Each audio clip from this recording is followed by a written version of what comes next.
Bem, eu gostaria de tecer uns comentários sobre como eu conheci o Zé Sérgio, mas não vai dar tempo, vou ser bem prático, né, para dar, cumprir aqui os 15 minutos, mas só comentando, eu conheci o Zé Sérgio durante o meu doutorado no PPCIS UERJ, e é bom ver minhas professoras aqui, na minha banca, parte da minha banca aqui presente, Zé Sérgio, Rex Será, Rosane Prado, e eu estou muito feliz de participar de evento como colega de trabalho, né? Trabalhando juntos já há alguns anos e são, coincidência, 13 anos, tá?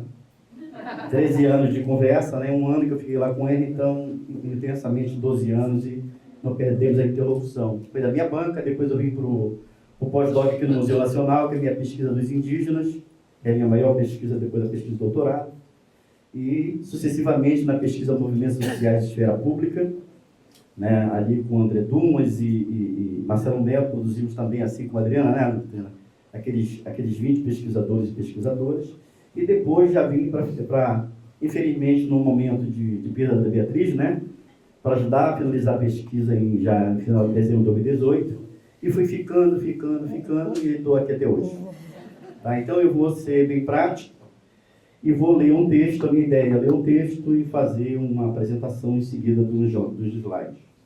Esse texto aqui é um texto que vai ser publicado, que é assinado pelo Zé Sérgio por mim, vai ser publicado em breve no livro. Após mais de 40 anos de atuação na linha de pesquisa sobre campesinato e classes trabalhadoras na antropologia do Museu Nacional, resolvemos com outros núcleos afins preocupados em sistematizar e preservar acervo de pesquisa nessas temáticas, investir no que denominamos à época de um programa de memórias dos movimentos sociais, em torno de um acervo digital vinculado ao site memória.org. Além de núcleos de pesquisa do PPGAS Museu Nacional, como o NUAP, Núcleo de Antropologia do Trabalho, e o NUAT, Antropologia do Trabalho, Estudo Bibliográfico de Trajetórias, outros núcleos colaboraram com a ideia inicial do Memóvel, tais como a MORS, Arquivo de Memória Operária do IFLIX, o FRJ, coordenado por Lina Peçanha, o NMSPP, Núcleo de Pesquisa, Documentação e Referência dos Movimentos Sociais e Políticas Públicas no campo CPDA UFRJ, coordenado por Leonides de Medeiros, o LABOEF, UF, através de Lídia Segala, e o CEDIM, o FRJ, através de Alexandre Forte. Suas finalidades mais gerais poderiam ser resumidas em atuar sobre os usos do passado e da memória, preservar materiais de pesquisa sobre trabalhadores, contribuir para a transmissão da memória entre gerações de pesquisadores e de ativistas de movimentos sociais de trabalhadores. Em suma, contribuir nas condições para que memórias subterrâneas possam emergir ou se consolidar através de seus registros. Tais finalidades implicavam na atenção para além das obras acabadas acadêmicas, no registro dos procedimentos que realçassem a riqueza e diversidade do material de pesquisa, dando importância à gênese da pesquisa. Além disso, todo esse trabalho de manuseio e guarda de dados de pesquisas anteriores, que servirão para que pesquisas futuras vai no sentido de dar importância aos procedimentos de publicização, de análise, sem a ser necessária a pompa dos artigos e de obras acabadas acadêmicas, mas que realcem a riqueza e a diversidade dos materiais. Nossa visão era de que tão importante quanto aos resultados das pesquisas, artigos, livros, teses, são também os dados e materiais de onde partiam os pesquisadores. Era essa a parte oculta do material, muitas vezes guardado nas casas dos pesquisadores, que nos interessava resguardar e oferecer tais materiais para outros pesquisadores de outras gerações poderem desenvolver ou compararem com seus próprios dados. Isso se coloca também para as entidades da sociedade civil que criam formas de atuação a partir do conhecimento das formas do passado. O material inicial que visávamos trazer para o Memóvel consistia em materiais de pesquisa referente à parte do Nordeste do projeto de desenvolvimento regional comparado, 1968-72, e material do projeto Emprego e Mudança Socioeconômica do Nordeste, 1975-77, ambos no PPGAS, de onde foram geradas muitas dissertações e teses. Parte desse material de pesquisa, sobre o qual trabalhávamos na sua digitalização no setor de memória e arquivos do Museu Nacional, foram perdidos no incêndio de 2018 e se tenta desde então recuperar as partes já fotografadas por pesquisadores que haviam consultado esse material. Mas ainda, há aqueles projetos desenvolvidos mais recentemente no âmbito do Colégio Brasileiro de Altos Estudos e do PPGás e Museu Nacional entre os anos de 2012 e 2019, em compartilhamento com Beatriz Herédia e pesquisadores e pesquisadoras de diversas universidades brasileiras convertidas em coleções. Falamos aqui do projeto Movimentos Sociais de Esfera Pública, apoiado pela Secretaria-Geral da Presidência entre 2012 e 2014, contou com 20 pesquisadores, entre antropólogos, sociólogos e historiadores, estudando 9 movimentos sociais, produzindo um livro e um dicionário histórico. Também nos referimos ao projeto Memórias Cruzadas, histórias específicas, estudos comparativos das práticas sindicais e de greves entre metalúrgicos e canavieiros, já bem abordado pela Marilda. A partir do primeiro semestre de 2014, o Colégio Brasileiro de Altos Estudos iniciou uma jornada de eventos temáticos sobre processos sociopolíticos passados e presentes, com destaque para as relações intrínsecas entre produção acadêmica e militância política. Durante tal percurso, pesquisadores acadêmicos, ativistas de movimentos sociais e convidados oriundos de diversas entidades vêm contribuindo a um só tempo para a produção de conhecimento científico e para o resgate e a preservação da memória de movimentos sociais e populares. O projeto Memória Camponesa se refere ao projeto coordenado entre 2004 e 2010 por Moacir Palmeira, sediado no Museu Nacional. O projeto Memória Camponesa consistia na realização de seminários, onde foram realizados testemunhos sobre o período da ditadura militar, que eram registrados sob a forma de audiovisuais.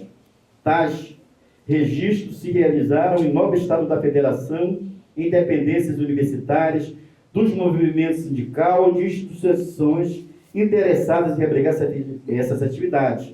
Também viraram coleção ao CMV, aqui, que já foi referido, né, aqui pela Nadine e pela Luciana, que virou coleção em 2023, e em curso a coleção de José Sérgio Leite Lopes, que em breve vai estar disponível, e a coleção Rocinha, que é um diálogo aqui com a Luísa Segala. E em fins de 2018, o início das filmagens do projeto Trajetória Biográfica. Agora eu passo para apresentar alguns slides. Eu vou só dar um dado que é importante para nós, para mostrar essa coletividade envolvida nas pesquisas, coordenada por Zé Sérgio, como assim e tal.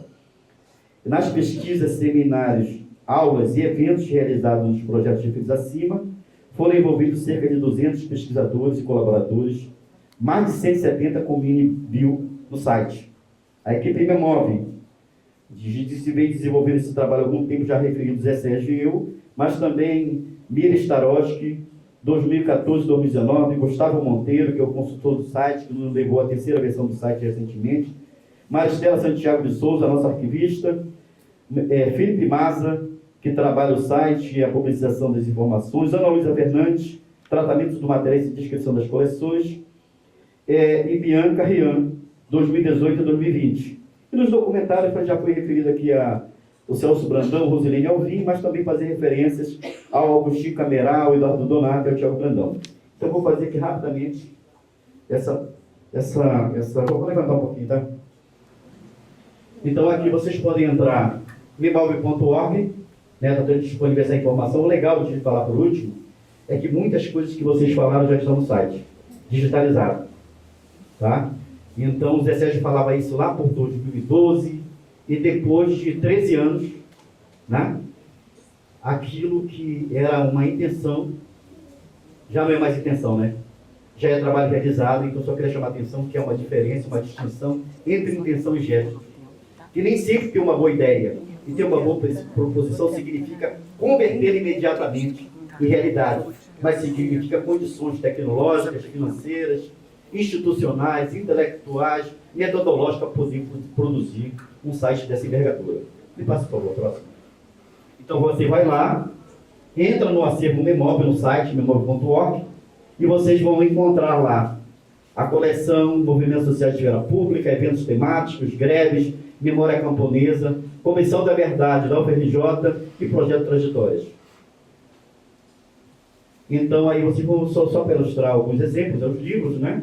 Movimentos Sociais de Esfera Pública, o Dicionário de Movimentos Sociais, documentários Direitos de Condição Permanente, a série Incontáveis, os Trabalhadores Rurais, os nossos premiados Memória Camponesa, né, em direção com Zé Sérgio, eu e o Moacir Palmeira, e os movimentos cruzados já referidos aqui, prêmio Ampox 2020.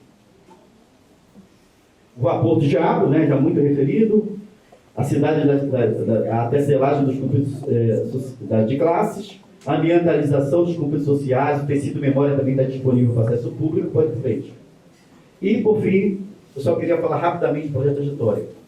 Incêndio de 2018 e o debate aqui de como é que faz para recompor essa história. Então, nós, do ponto de vista do imóvel, pensamos, não. Já vínhamos de uma experiência de uma série de documentários, no imóvel ou de nossas trajetórias pessoais, acervos, site e tal.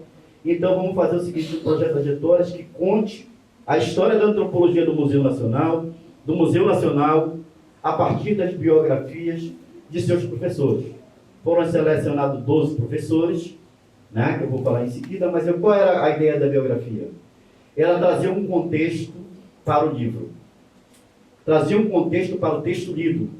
Porque por trás de uma produção existe uma história de vida e uma coletividade. Essa é a primeira questão. Segunda questão era dar a possibilidade das pessoas saberem o contexto dessa produção intelectual, as parcerias, as dificuldades, as interlocuções nacionais e internacionais, os deslocamentos temáticos aqui desses pesquisadores e pesquisadoras. E, por fim, dar um contexto do Brasil. Na época, esses grupos, essas trajetórias emergem durante a ditadura militar. E, dentre os nossos entrevistados, pelo menos 3 momentos difíceis passam. O exílio do Zé Sérgio e da família na França, o assassinato do irmão da Regina Novaes, também retratado no Lauri, um documentário muito bem feito pelo Beto, e bem feito pelo Beto, e por fim, a ideia de que nós podemos também ver nesse contexto, ia falar o último elemento que eu esqueci, que é a tortura do Alfredo Wagner. O Alfredo Wagner foi torturado 2 anos, brutalmente, depois que vocês vão poder ver. Passa aí só as trajetórias, tá? Então, vocês já podem acessar, são longas, de até 3 horas de entrevista, divididas em 6 partes, e tem um curta de 40, dependendo da situação, 40 a 50 minutos, tá? Então, nesse curta, nós inserimos as fotos, e fizemos todo o trabalho iconográfico. Então, estão lá Otávio Velho, Moacir Palmeira, Afrânio Raul Garcia, João Pacheco de Oliveira, pode passar, Beatriz Herédia, Marie France Garcia, Neide Stesse, Regina Novaes, Rosilene Alvim, Lígia Sigô, agora a Regina perguntava se Lígia Sigô foi disponibilizada ontem, o curso longa, e nós vamos só finalizar para o final de junho, disponibilizado ao Alfredo, que já está sendo finalizado, pode ir lá. E do nosso homenageado, que é uma trajetória importante para nós. E nós temos também uma vertente, que é uma outra linha, que é de assessores do movimento sindical, né? Então, Carlos Jardel, Mário Ladoski e Roberto Veras, continua. E para 2025 e 2026, Eliano Catarina Dóia, Bruna Franqueto, Luiz Antônio Machado e dos assessores dirigentes, Sebastião Neto, que a gente começa a filmar de amanhã, Murilo Leal, Zé Francisco e o trecho lá da Amazônia, Avelino Ganser, Antônio Vieira, e ontem nós tivemos um falecimento triste do Matheus Etelô, coordenador da FASE. Então, só para passar lá. Entre nas redes sociais e o último slide. Tá. As últimas palavras são o seguinte. O Zé Sérgio, eu olho no Memov e vejo assim, o Zé Sérgio está fazendo uma síntese de carreira. São mais de 40 anos de pesquisa. Olho para trás e foi o que eu fiz. O que é que eu deixo para o futuro? O que é que eu deixo para as futuras gerações? Antropólogos, cientistas sociais no Brasil. Ele poderia fazer o seu, mas ele faz a coletividade. Ele aprendeu com o Moacir Palmeira lá nos anos 70, a valorizar as coletividades, o trabalho solidário, então. E tem uma coisa no discurso do filho da Lígia Sigol, que ele diz assim, esse grupo que foi para o Nordeste nos anos 70, ele conseguiu aliar 3 coisas fundamentais. 1, a ciência. 2, a política. 3, os afetos. Eu acho que isso é uma composição muito bacana para falar o que aconteceu hoje. Parabéns, Zé Sérgio, pela bela trajetória. Viva Zé Sérgio, viva a antropologia, viva o PPGás, viva o Museu Nacional.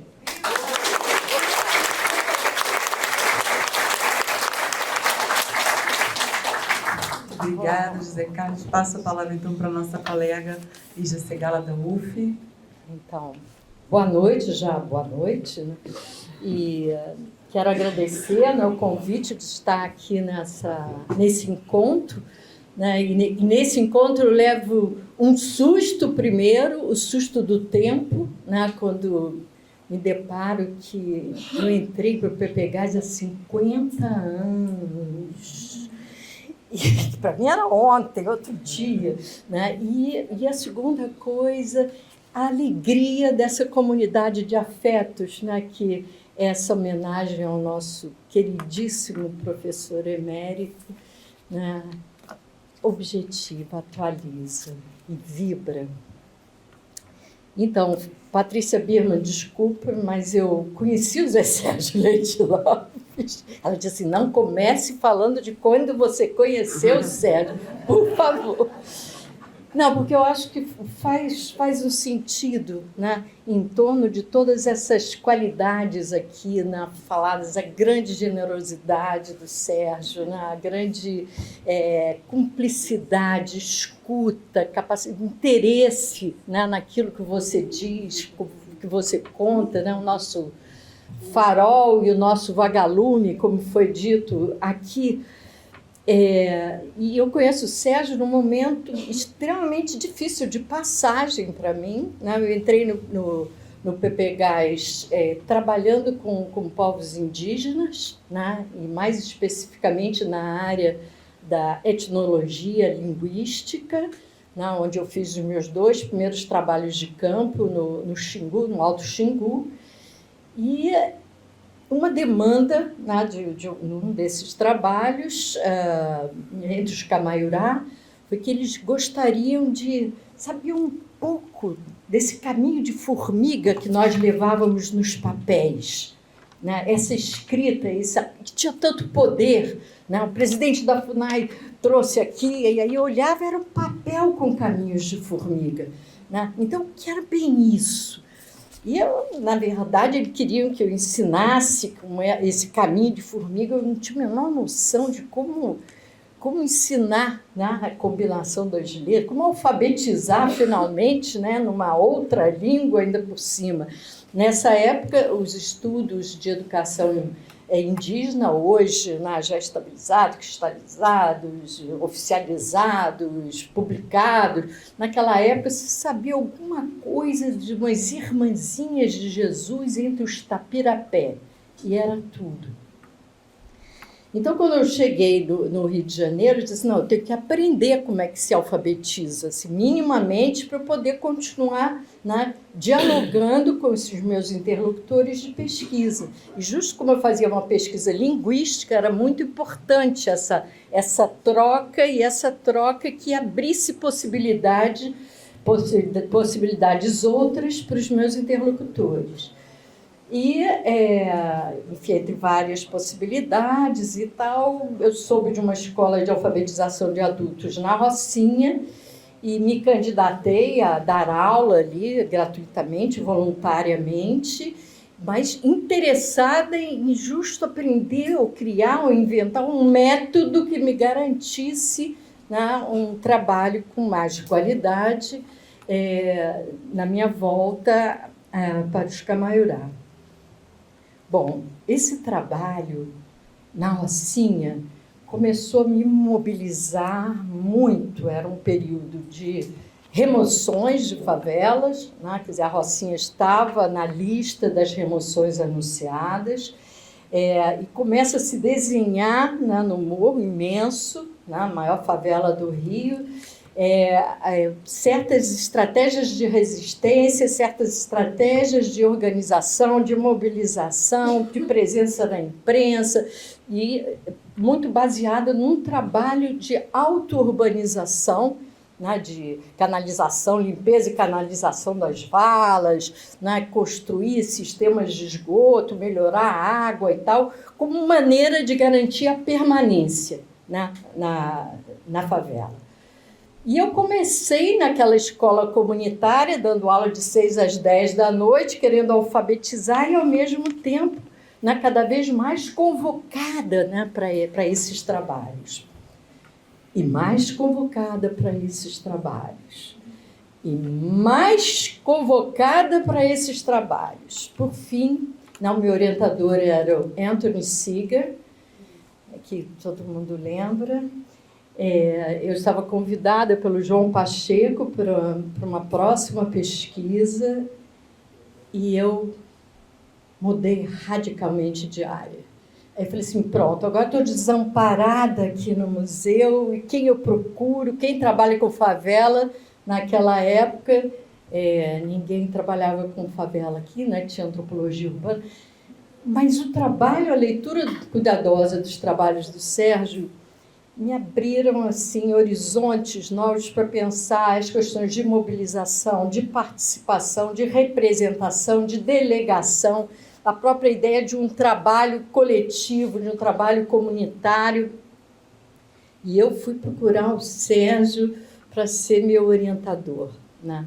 Então, essa passagem, né, que na minha biografia foi tão marcante, teve já essa sorte, essa luz, né, de encontrar alguém que me escutava nos meus disparates entre uma lógica de entendimento daqueles conflitos e, ao mesmo tempo, uma participação, uma mobilização cúmplice naquele movimento.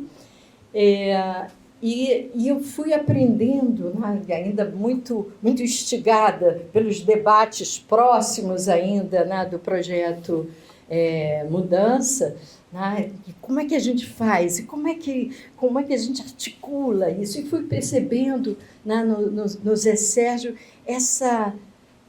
primeiro esse brilhantismo intelectual, essa firmeza discreta, essa generosidade que muitos já falaram aqui, né? Essa capacidade de diálogo e de disputa, uma capacidade de negociação, de entender os conflitos de uma maneira totalmente nova para mim, né? Que era você ir desmontando as oposições simplificadas, né? E descobrindo as camadas de tensão, né? As camadas de um exercício concorrencial, por vezes nominado, né? Por vezes, né, objeto de uma disputa muito mais ampliada e diluída.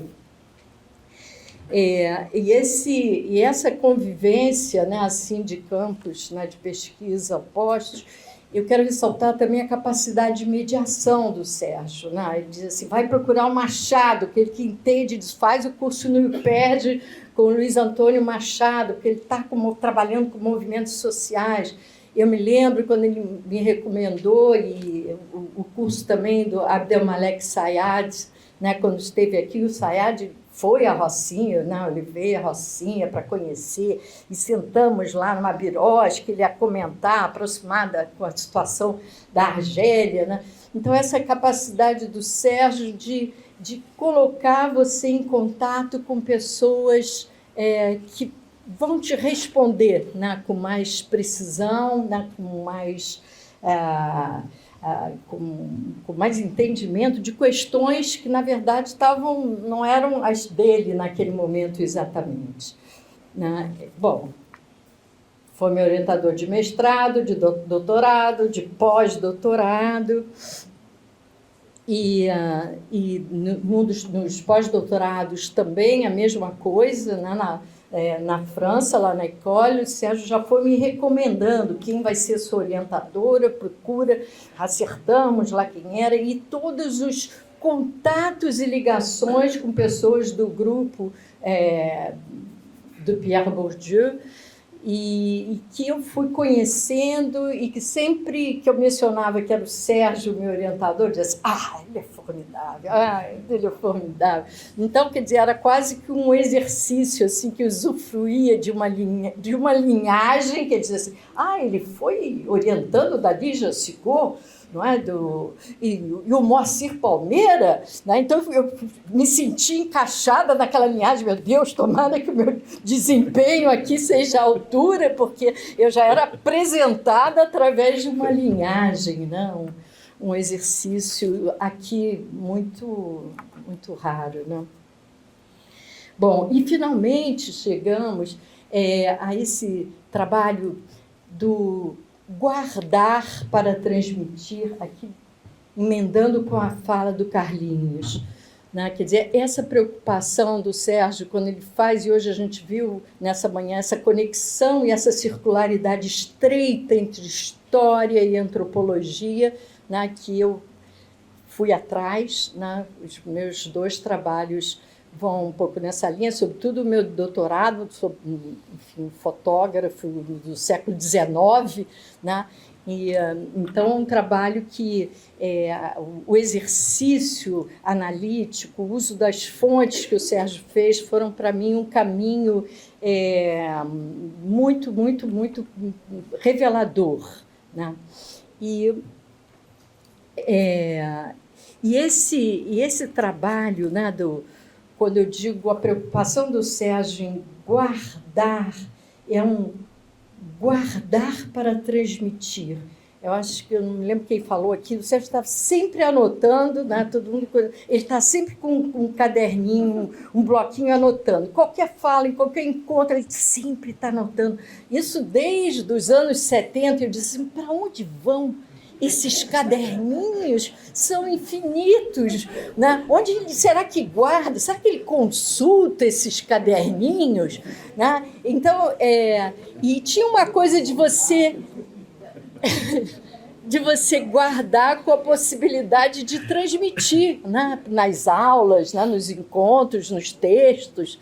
Né? Então, eu acho que o Sérgio, nesse trabalho do Memove, ele, de uma maneira muito, muito tocante até, né? Porque eu acho que trabalhar com essas trajetórias, né? É uma maneira que eu concordo com o Carlinhos, né? Que ele se apresenta através também de uma reverência afetuosa, né?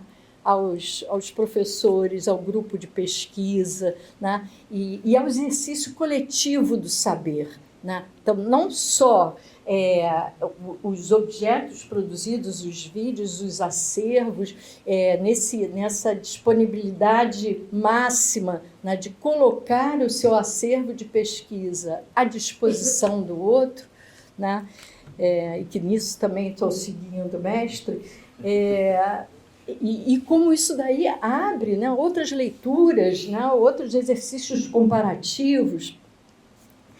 E no caso da Rocinha, né, que foi a minha dissertação de mestrado, começada nos anos 70 e concluída nos anos 80, depois eu mudei para trabalhar várias coisas, quando 30 anos depois, de novo tempo, né, que os moradores da Rocinha vão me procurar por conta do que a cadê Pandolfi? Bom, que a Pandolfi falou dos movimentos sociais, que era a criação dos museus, né, em espaços de favelas, em espaços comunitários, em espaços periféricos, na área rural também, né, como eles têm crescido, né, como espaços de organização dessas memórias, né, de guarda, de organização e de problematização dessas memórias. E eu me senti, assim, convocada a disponibilizar todo o meu material de pesquisa, né, para o Museu Sankofa da Rocinha. Né? Então, por 2 anos, tentando organizar aquele material todo, separando, criando uma ficha classificatória para cada documento, né? E essa ficha feita em parceria com os moradores do grupo do Museu Sankofa. né? Então, como acessar? Como é que você descreve? O que tem que ter nessa ficha para que um morador universitário chegue ao documento sem tantas, né, as hierarquias, as subcategorias que a gente, às vezes, né, lança a mão para acessar um documento? Quase uma álgebra cartográfica, uma coisa que só os iniciados, por vezes, conseguem fazer com toda facilidade. Então, esse material foi todo, ou quase todo, né, falta só uma beiradinha, digitalizado, classificado, organizado, e agora vai subir, né, diz o Carlinhos. Quando é que a gente vai subir? Então, vou cantar para subir nos acervos do Memov, e aí vendo uma questão outra, né, que além da produção do acervo, né, que tem a ver com a pesquisa dos excessos, dos interesses intelectuais e políticos dele, o acolhimento de outras coleções. Né? O acolhimento de outras coleções que foram produzidos por outro tipo de pesquisa, em aliança com outros interesses em outros lugares, que não aqueles onde ele trabalhou. Então, ele acolher essa pesquisa, né, no conjunto do Memov, né, é uma coisa que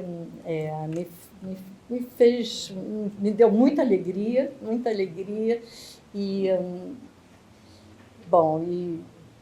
aí, como eu falava do Sérgio como um expert em guardar para transmitir, né, e guardar para transmitir coletivamente, eu estava pensando, enquanto o Carlinhos falava aqui, que eu estive numa reunião de mulheres quilombolas a semana passada, e aí uma delas me falava o quanto ela contava, e recontava, e contava mais uma vez, né, para que aquilo fosse guardado. Né? E eu achei interessante essa inversão, né, que fala em guardar para transmitir,